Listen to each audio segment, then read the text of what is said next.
টাকার জন্য নয়, মেসির ভালোর জন্যই নাকি বার্সেলোনা ছেড়েছিলেন নেইমার। বিভিন্ন সংবাদ মাধ্যমে এবার আসল সত্য ফাঁস করলেন নেইমারের বাবা। বিস্তারিত থাকছে আজকের প্রতিবেদনে।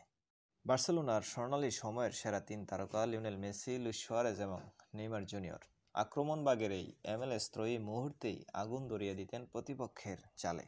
কিন্তু হুট করিয়াই ট্রান্সফার ফুটবলের রেকর্ড 222 মিলিয়ন ইউরোতে নেইমার পাড়ি জমান প্যারিস সেন্ট-জার্মেন্টে।